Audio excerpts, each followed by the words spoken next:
2010 Dodge Ram 6.7 Cummins. There's not a lot of videos on how to take the turbo out on 2010s. It's a lot easier than other ones.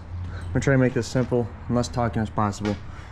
So for starters, you're gonna want to drain your coolant. If you don't, it's gonna make a mess. So to drain the coolant, driver's side, bottom of the radiator, you just got a little valve, that's all. So after you're draining your coolant, waiting for that to drain, start taking the airbox and stuff off. It's pretty simple. There's a clamp like this down there on the turbo. Take that off. Take this off. You'll have two plugins up here. One with the red tab. This one, you just slide the red tab out, push her down, and she pops right off. Mine's broke, but whatever.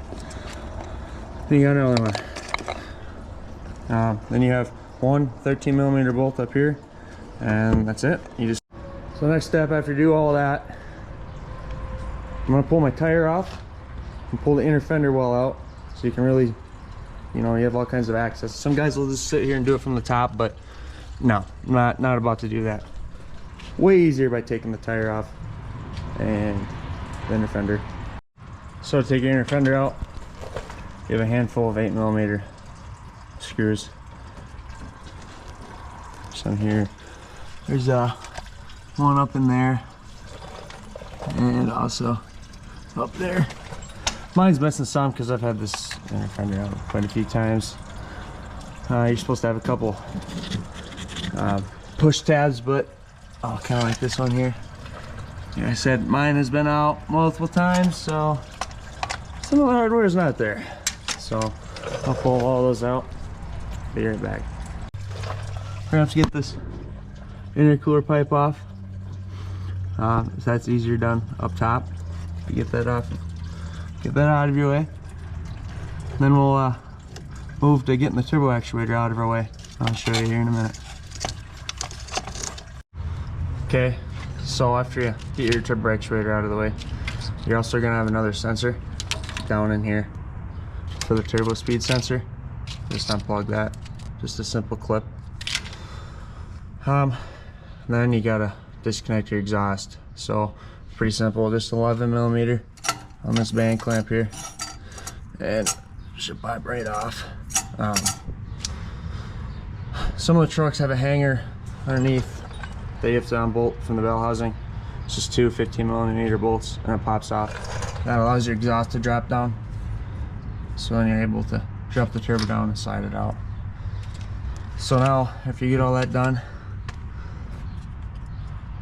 you're going to want to tackle those lines for the coolant and the oil that look like they are probably not going to come off, and they are going to make you very angry.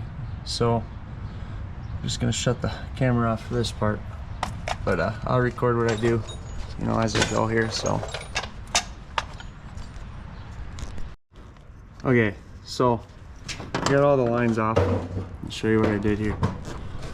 So up top, the oil line, I tried to take it off up here, but there's just no way it was moving, and it's in a terrible spot. You have no room to work on it. So what I did is I just came back here and unscrewed it. Really easy to get to. There is an O-ring in there. And then with this top one, I just put a little heat on it. That's for the coolant, this guy here. And she came right out. I actually used one of these power inductors. That thing works awesome and amazing. And for this one down on the block, you can't hardly see anything. And I don't know about you, but I don't like laying on my back with my arms over my head. So I just took it off the block. That way you can, kind of examine your hose too. That's what I did for up there. It's just two of these that hold the coolant ones on. They're 7/8. Now, on the other side, let me grab a light, I'm sorry here. The other side, you can see that silver hose there. That's your oil return. I had to take a pry bar. I don't know if you can see it. I'll try to do this here. I take a pry bar and bend the shield out of the way, which is, I don't even know what the shield goes to, literally pointless. So I just bent it towards the front of the truck, and there's two 10mm bolts that hold this on. They're like up here on the back side of this.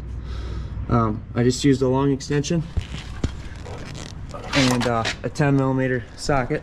That's what I used here. Sorry. So I got the 4 bolts off the top of the turbo off. Wasn't terrible actually. I just used a 15mm wrench on all of them.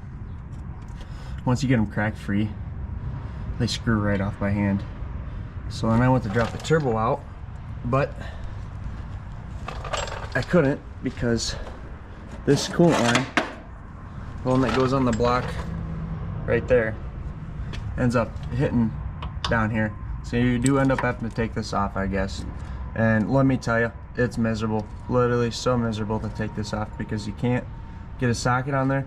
You got to use a wrench, and it's literally like not even 1/8 of a turn at a time. But so yeah, make sure you take the bottom coolant hose off. I thought I could get away without doing it, but you can't. Also, this silver oil feed return, that'll just bend down out of the way. I'm pretty flexible. So I just bent that down. I just started to nut back up there to. So now the coolant tank reservoir out of the way. Do that at the beginning, or I don't know. At some point you're gonna have to take it out. So just take it out and get it out of the way. I mean, you could probably have gotten this out without it, but yeah, this is just a lot easier already.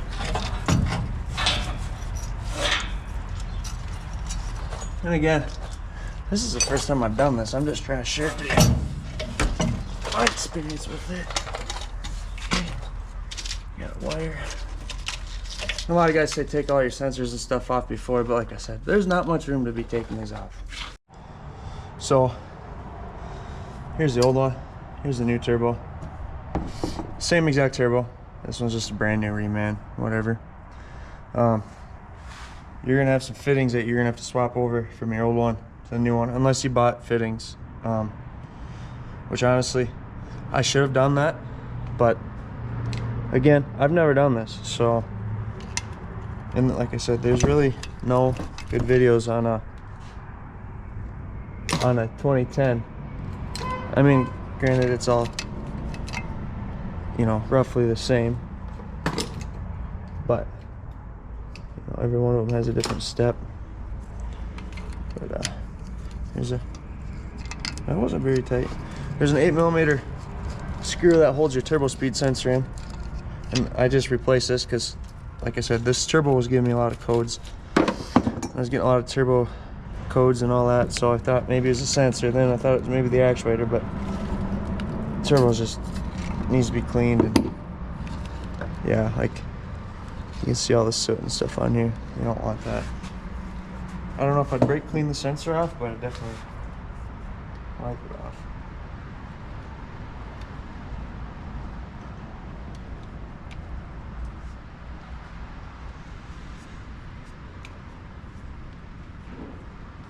Make sure she's good and clean. Then next is this crusty thing, and that's probably going to be miserable. Let me figure out what I need and I'll get back to you. So as crusty as this line is, it actually came off. I just soaked it with some PB plaster.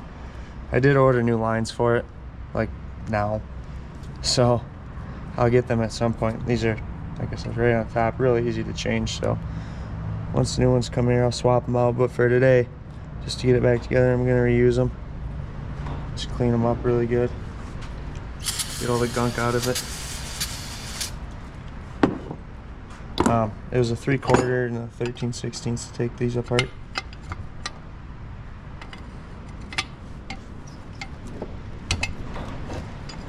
There's a little O-rings in here too, so make sure you don't lose those. Little O-ring here, which looks good. This one looks good, so we'll just reuse it. For now, ordered some stuff off of Thoroughbred diesel or something like that. I don't remember what it's called.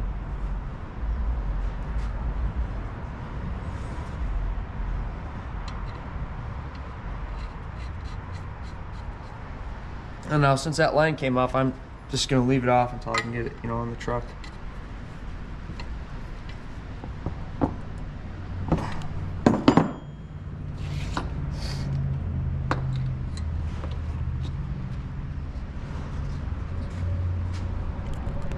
So with this, you know, they gave me this syringe. You don't really have to use this, but it just makes it easy.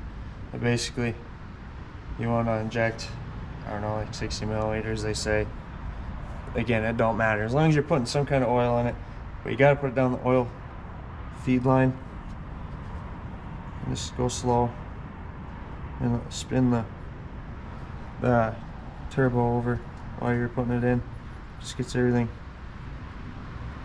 good and lubed up before you start it and start, you know, hammering on it, and there's no oil in the thing. So it's probably gonna make a mess, but whatever.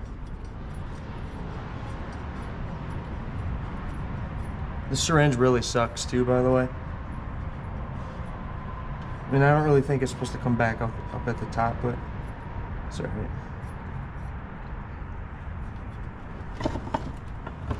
So it's coming out the bottom now, so I'll just wait until I get the turbo in to put the rest of it in there.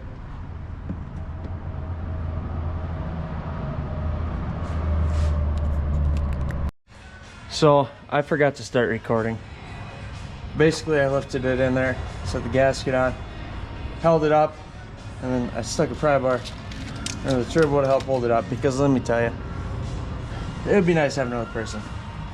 This thing's heavy to try to hold up there. So just get it close, hold it, stick right under there. Looks pretty good.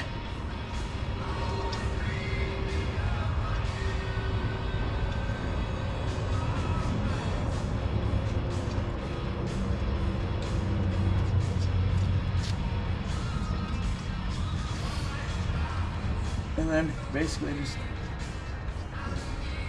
do your steps that you did to take her out. So I'm gonna bolt it up. I'm gonna hook all my lines up, and then fill the turbo up with oil, hook all my lines up, start putting her back together. And I don't know, I'll record when I go to put the turbo actuator in, because obviously it's the same as just taking it out. You just gotta put it back in. When I put it back in this time though, I actually took, I don't know, the down elbow, whatever you want to call it, off. This made it easier handling, because you know, you don't have a lot of room in here, but you have enough. But it makes it a lot easier. Just take this off. It's super easy to put back on. So that's what I did.